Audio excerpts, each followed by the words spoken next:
Welcome everybody. So everybody in Forza Horizon 3 or any racing game in general always wants to make themselves faster. And sometimes you gotta make sacrifices. For example, this is a great way of improving your lap times, is driving with manual with clutch. What is manual with clutch, you may ask? Well, you may know what manual is. It's basically where you have to shift gears while you're driving. But with manual with clutch, you will have to operate the clutch as well while doing that. This will yield very many advantages, such as making you faster, believe it or not. So I'm going to get straight into teaching you how to drive manual with clutch. Okay, so the first thing you're going to have to get used to, if you're not already, is driving regular manual. Which is basically, to get used to that, you need to get used to knowing what kind of revs you need to be at when you're changing. So you want to be, if you're trying to get the fastest time possible, you want to be near the limiter when you're changing.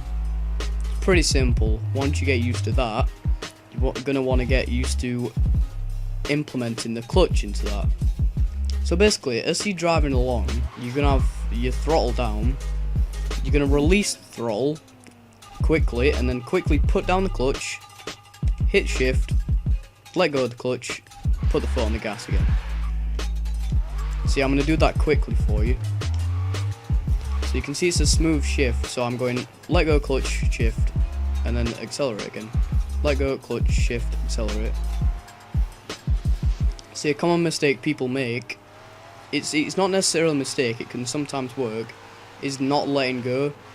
And sometimes it can work sometimes, but if you're too low in the revs, it can cause you to bounce off the rev limiter, which will sometimes slow you down. But if you're in a car with a really fast gear switching time, you can do that well. Okay, if there's any confusion with how to get your game to be on manual clutch, it'll just be on the first screen settings, on difficulty, right here, manual clutch, where you have all your other options.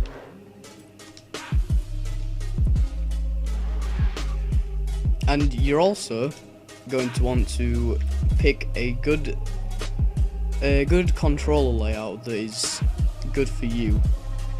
With me, I have my clutch as A and my shifters as the two bumpers. Now most people would prefer to have their shifting as B and X, for example. This can be better as you can slide your thumb, between A and B to shift up, to use the clutch and the shifter really quickly together. The same with A and X. But I prefer it as the two separate things, like far away from each other, like the buttons are far away from each other. So then you can press the button with your thumb and then press the shift with your finger. I just prefer that. So it's best if you experiment with different ways to get used to what you're comfortable with. Now this is where I'm going to get into more complicated techniques with things like drifting and just trying to get faster cornering with your clutch. Now I'd recommend you only try this if you're used to just driving in a straight line with manual with clutch. So basically, if you're going to want to drift, this is why a manual with clutch is very useful for drifting, is because you can get it sideways much easier by doing a clutch kick.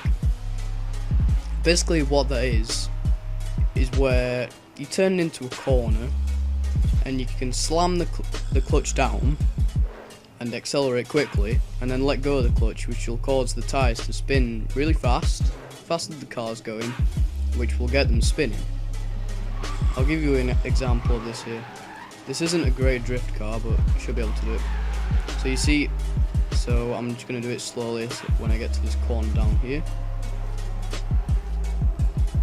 Now clutch is down and I've let go, clutch is down, accelerate, let go of the clutch. This car's not very slidey, but I've done that there. That was another technique that I just did there that I'm going to explain now. So what you're going to want to do is you're going to do the same as a clutch kick, but you're going to do it with the handbrake, which is going to give you extra room to slide. Basically, it's going to put on the handbrake, which is going to stop the back wheels. You're going to rev it up, release the handbrake just a little bit earlier, and then the clutch straight after, which will get you into a good slide. So you want to be getting into the turn while you're holding the handbrake and revving, and then as soon as you let go, you've got to make sure you're doing all your steering corrections as you would normally to keep it going sideways and not going backwards. So that's it for the video. If you got any questions, you can leave them in the comments. So yeah, I hope this will help you get faster lap times, and of course get more credits reward in your races. So we all know everybody needs some money in this game to get cars and customize your cars. Alright, thanks for watching.